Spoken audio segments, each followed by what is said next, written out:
Jina la Bwana lihimidiwe sasa na hata milele. Asante Mungu kwa huruma yako na siku hii.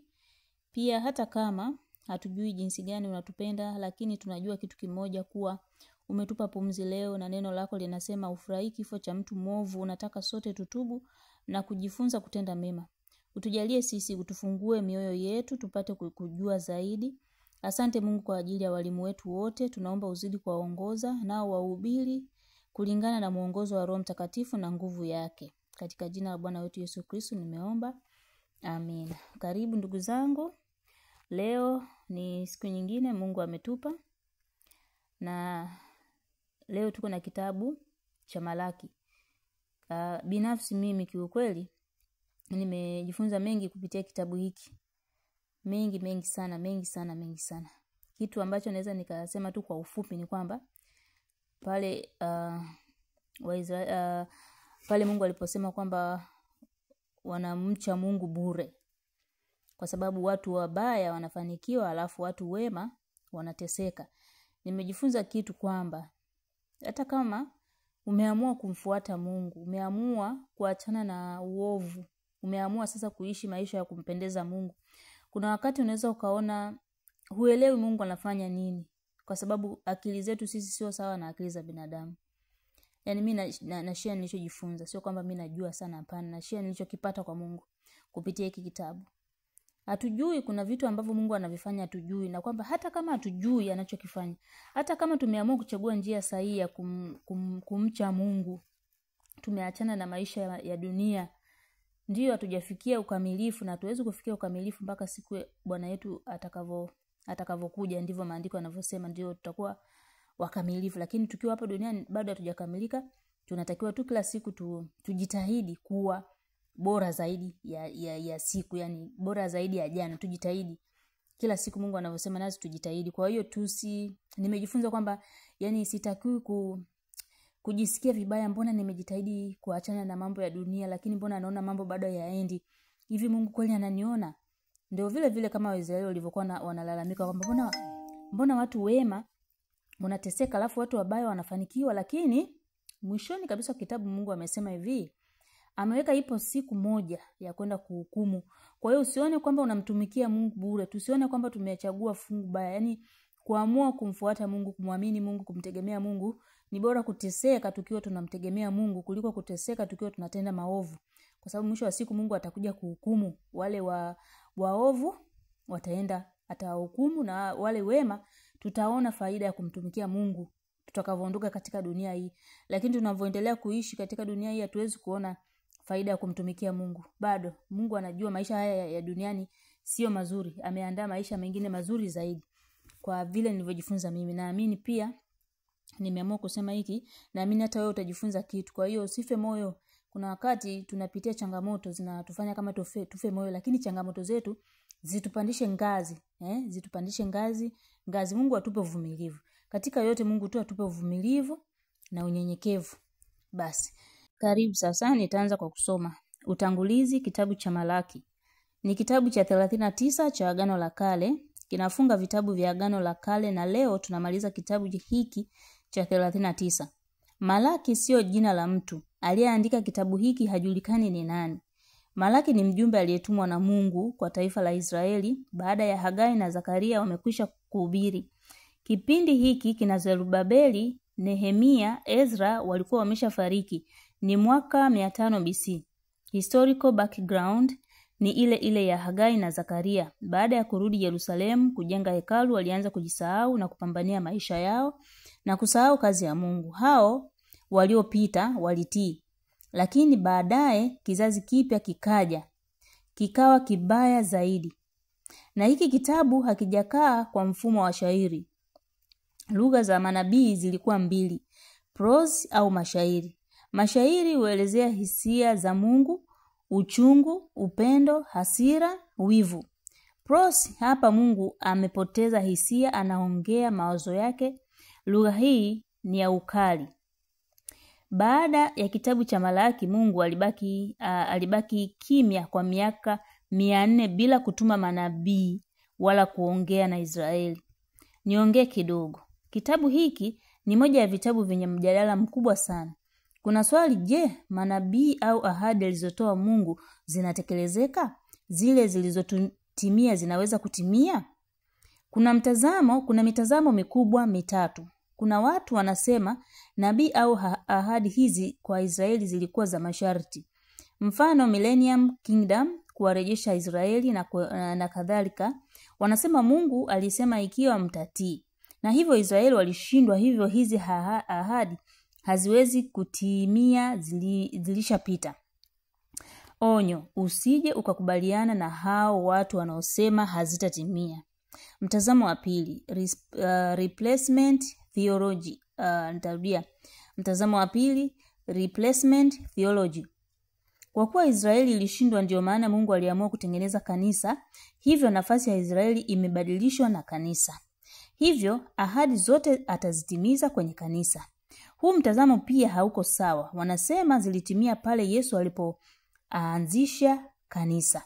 Lakini ukisoma Agano Jipya, Israeli inatajwa zaidi ya mara 73. Bado Mungu ametaja ahadi zake kwa taifa la Israeli ambazo hizo ahadi hazilingani, hivyo ahadi za Israeli na kanisa haziingiliani. Sura itakayotusaidia ni kuanzia sura ya 10 mpaka ya 11 ya Warumi. Paulo aliuliza, je, Mungu amewaacha watu wake? Yeye anasema hapana, bado Mungu ana mpango na Israeli, ni taifa la kipekee na maalum. Na hizo ahadi hazitegemei Israeli bali huruma na uaminifu wa Mungu. Hivyo ahadi zote za Israeli zitatimia na kanisa pia. Myahudi aliyeokoka na kumwamini Yesu anakuwa kama kanisa pia.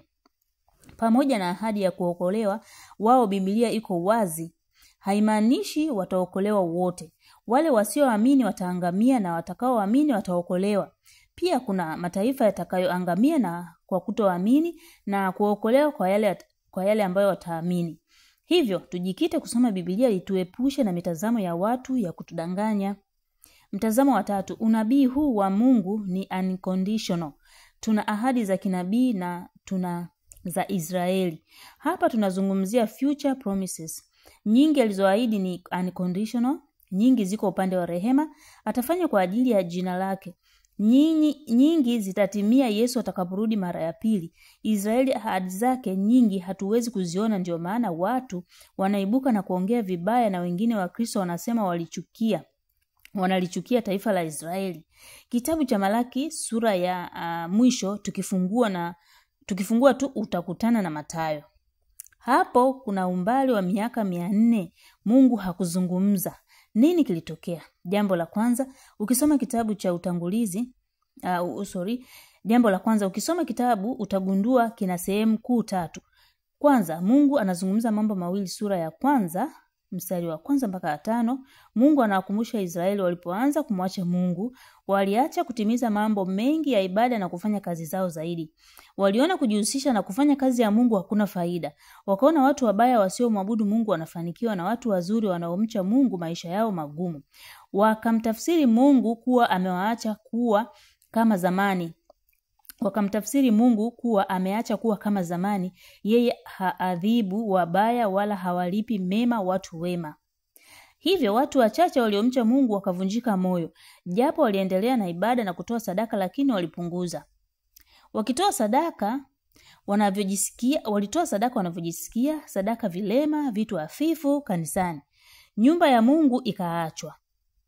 Makuhani wakaanza ujanja ili waishi. Wakaanza kumlaumu Mungu ndiye aliyewaacha, kwa sababu walianza kupitia majanga ambayo Mungu aliruhusu kuwarudisha. Wakaanza kumlaumu Mungu kwa kuwa ndiye aliyewaacha, kwa sababu walianza kupitia majanga ambayo Mungu aliyaruhusu hayo majanga kuwarudisha. Mvua ikaacha kunyesha, nzige wakala mazao, biashara zikawa mbaya, wakaipuuza sabato pia ambao walitakiwa kuiheshimu. Na kosa jingine, waliporudi toka uhamishoni, wanawake walikuwa wachache kuliko wanaume. Wanaume wakawaacha wake zao, wakaanza kuwa na wake wa kigeni na kuwaacha. Wanawake wakanyanyasika. Ndipo wakaanza kumtilia mashaka Mungu, na Mungu alikuwa akiwasikia. Jambo jingine, walikuwa hawatoi zaka. Kulikuwa na zaka ya raia. Makuhani walikusanya na hawakutoa zaka. Mungu akawapiga kwa ukame. Ndipo akawaambia wamjaribu kwa njia hiyo kama hata wafungulia baraka. Hizo baraka ni mvua. Hizo ni baraka za mvua kunyesha ili wapate mazao na kumtolea Mungu zaka kamili. Lakini watumishi wamefundisha watu hapa, toeni zaka mbarikiwe. Anyway, nitaliongelea kidogo baadaye. Mungu akaanza kuzungumza nao kuwa nimempenda Yakobo, nimemchukia Esau. Neno kumchukia haimaanishi Mungu alikuwa na hisia za chuki au mbaya kwa Esau. Anawaambia walinganishe kama yeye Mungu ni mbaya kwao na amemtenda Esau hivyo, watasemaje? Kwa sababu mtu aliyesaidiwa zaidi na Mungu mpaka kipindi hiki na kutendewa mema ni wao, amewapa mema zaidi kuliko Esau. Kwa nini Mungu anawafananisha na Esau? Kipindi hiki taifa la Edomu lilikuwa likiadhibiwa kwa sababu ya dhambi yao walioifanya wakati Israeli walikipigwa na kupelekwa uhamishoni. Edomu waliwasaidia watu wa Babeli na kusahau Israeli ndugu zao kwa kuwakamata na kuwakabidhi kwa Babeli. Taifa hili halipo tena la Edomu. Kwa lugha nyingine, Mungu anamwambia Esau, anawaambia Esau na wao wote wametenda dhambi. Lakini Esau alipowafanyia ubaya alimuadhibu. Na yeye Israeli, umefanya ubaya, sijakuadhibu kama Esau. Huoni kama manunguniko yenu ni ya bure kama kulalamika? Basi Esau pia alipaswa kulalamika. Hivyo wanapaswa kutubu kwa sababu Mungu amewapa favor. Nimewasaidia zaidi. Kuna wakati hata mzazi anapomsaidia last born mnyonge, hii haimaanishi kuwa anamchukia first born. Sehemu ya pili.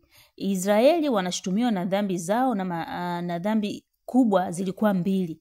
Kuleta sadaka vilema. Makuhani hawakufundisha mafundisho ya kweli, waliwafurahisha watu. Mungu anawauliza swali, mbona watawala wao wanawapelekea sadaka ya nyama bora, lakini yeye Mungu anapelekewa sadaka ya vilema? Somo. Somo. Sadaka yako haiwi sadaka ya maana kama haitazidi hela unayompa baba na mama mkwe. Tena nitasoma tena. Mwalimu anasema sadaka yako haiwi sadaka ya maana kama haitazidi hela unayompa baba na mama mkwe wako. Ukiona imetangazwa sadaka ya bahasha kanisani halafu ukapeleka hela ambayo huwezi kumpa baba mkwe hela ya namna hiyo, elewa nawe uko kwenye kundi hili. Hapa Wakristo tuambiane ukweli, moja ya jambo baya tunafanya ni sadaka zetu. Ibada ni heshima ya juu kabisa unayompa mtu kitu. Chochote unachompa mtu zaidi kuliko Mungu, unamwabudu huyo mtu na kumtolea sadaka huyo mtu. Chochote unachokipa muda mzuri kuliko unavompa Mungu, basi unaabudu hicho kitu. Mwalimu anaeleza zaidi. Kama kanisa ina ibada ni masaa mawili, ukaenda kutimiza masaa yote mawili, maana yake umempa Mungu 100%. Tunapaswa kuwa makini sana. Nizungumza kidogo hapa kwenye zaka. Ukitaka ugomvi dunia ya sasa hivi na watu wakwazike ni kuongelea kuhusu zaka kama Biblia inavyosema, na najua wengine hapa watakwazika. Biblia ina maagano tofauti tofauti. Agano la kale na agano jipya. Lakini pia kuna maagano Mungu aliingia na watu, nayo ni agano la kwanza ni Adamu, agano la pili la Nuhu, la tatu Ibrahimu, tohara, la 4 ni agano la Musa katika mlima Sinai, agano la Torati ili Daudi na Mungu, agano la 5, agano la 6, agano jipya ndio agano la Yesu. Ni bora kuliko maagano yote, hili linazidi yote. Yaani agano la 6 ambalo ni agano jipya, agano la Yesu, ni bora kuliko maagano yote, hili linazidi yote. Maagano mawili yana historia ya neno zaka. Ibrahimu na Mungu, nitarudia.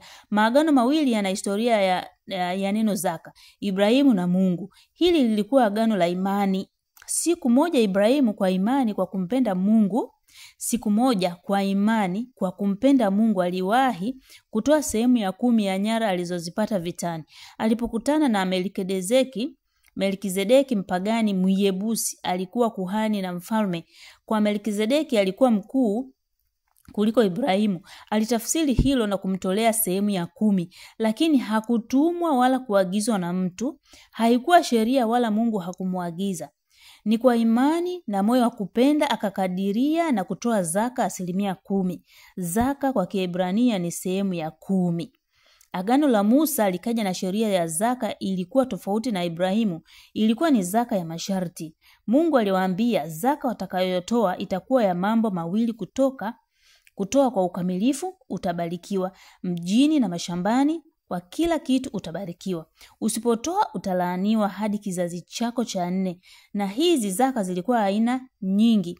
Ya kwanza, sharti lake kulipa zaka kwenye mali ulizochuma tokea shambani au mifugo uliozalishia ndani ya mipaka ya ardhi ya Israeli. Kumbuka walipewa sheria ya zaka wakiwa Sinai.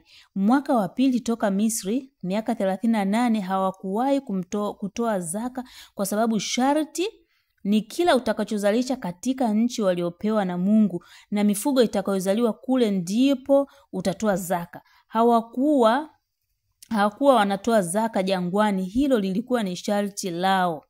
Ndio maana Wayahudi mpaka kesho wakichuma mali nje ya Israeli, zaka yao inakosa sifa ya kuwa sadaka na hawatoi. Huu ni ukweli mchungu, wengine hawataki kusikia, ila ndio Biblia inasema. Hizi zaka zilikuwa kama za aina 3.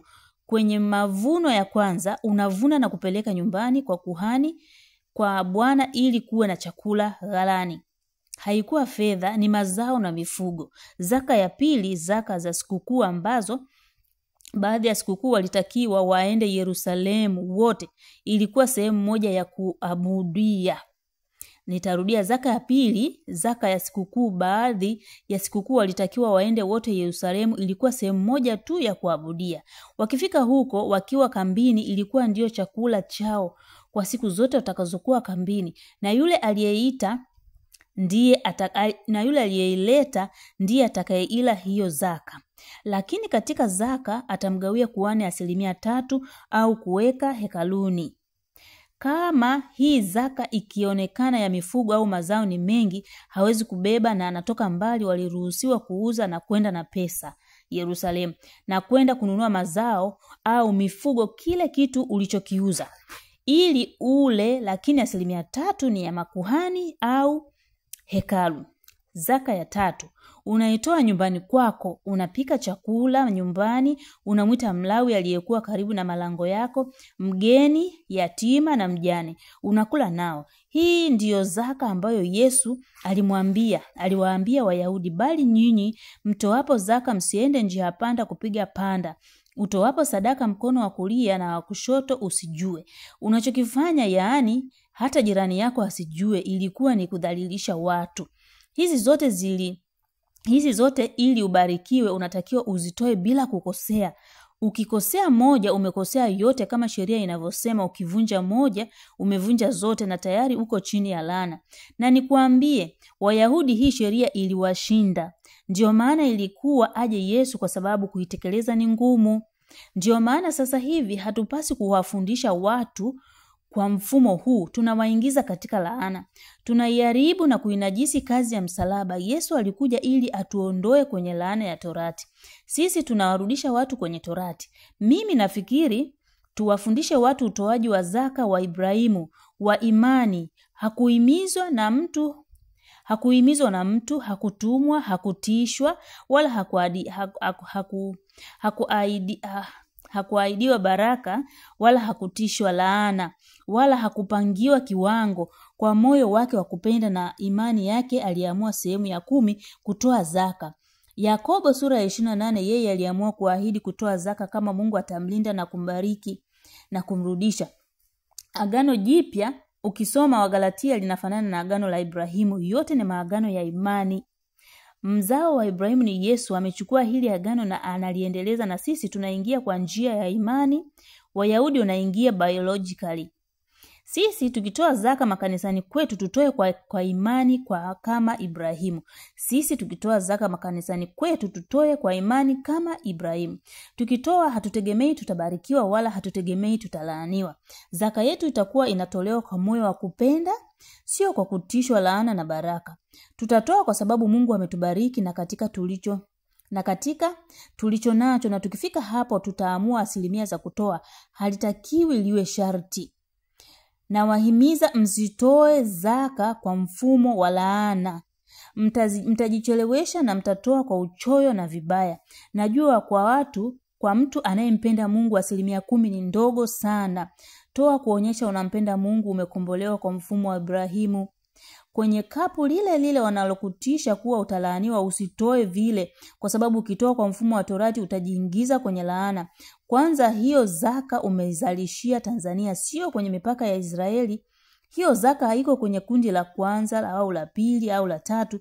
Tuna qualify kutoa zaka kwa mfumo wa imani kama Ibrahimu. Nafikiri hapa nimeeleweka na nimeongea kwa muda mrefu, kwa sababu wengi wanatufundisha kitabu cha Malaki na kwa hila, na hapa hatuangalii dini, dhehebu. Tumeamua kujifunza Biblia na ukweli wake tunanyooka hivyo hivyo. Na nikuombe kwenye kapu lile lile wanaloita la zaka, toa zaka, ila toa kwa imani. Hata kama wanaandika majina, we andika, haina shida. We fuata utaratibu, ila toa kwa imani, na ndani ya moyo wako uwe unajua unachokifanya, kwa sababu tunajua tunataka thawabu, baraka, kibali, kuishi Biblia, na nina uhakika ukielewa ninachosema utakuwa mtoaji mzuri kuliko wanaotishwa. Itafika mahali mpaka wananungunika kimya kimya kwa sababu wanaona michango imezidi. Haleluya. Ndivyo Malaki anavyowakemea. Hivyo na wenzetu, kwa sababu walikuwa kwenye Torati, waliambiwa wamelaaniwa, ndio maana mvua hainyeshi na wanamjaribu Mungu, yaani waanze kutoa waone kwa nini anawaambia wamjaribu Mungu. Haimaanishi kuwa Mungu anategeka. Wako wanaosema maeneo yote Mungu amekataza nitarudia. Wako wanaosema maeneo yote Mungu amekataza usimjaribu Mungu, lakini ameruhusu kwenye zaka. Ni tafsiri mbaya ya maandiko. Anachosema Mungu hapa ni sio kumjaribu. Anamaanisha kuwa wao wanalalamika Mungu amewaacha, lakini Mungu anawaambia yeye hajawaacha. Wao ndio wamemuacha kwa makosa ya kuleta sadaka vilema, mnatoa talaka, mnaiba zaka, halafu mnasema tumekuibiaje? Sasa kwa kuwa mnasema mimi na mimi ninasema nyinyi, sasa jaribisheni, anzeni kutoa sadaka, muone kama sitawafungulia mibaraka. Mungu hakosei. Aliposema usimjaribu Bwana Mungu wako, maana yake usimjaribu hata kwenye sadaka. Mungu anawaambia watubu na warekebishe, waone kama hata wafungulia baraka. Kwa lugha nyingine anasema mkianza kutoa na mkagundua bado mvua hainyeshi, basi mwenye kosa ni mimi Mungu. Na kama mkitoa nami Mungu nikafungua baraka, basi nyinyi ndio wenye shida. Hapa unaweza kujiuliza swali, kwa nini basi Mungu asifanye nitarudia. Hapa unaweza kujiuliza, kwa nini basi Mungu asifanye? Iko hivi, Mungu anafahamu tunapotenda dhambi tunafunga baraka zetu. Sio yeye anafunga. Sio yeye anataka kutuadhibu. Kila jambo lina sheria. Dhambi ina tabia ya kufunga mikono na kumnyima nafasi Mungu kuingilia kufanya katika maisha yetu.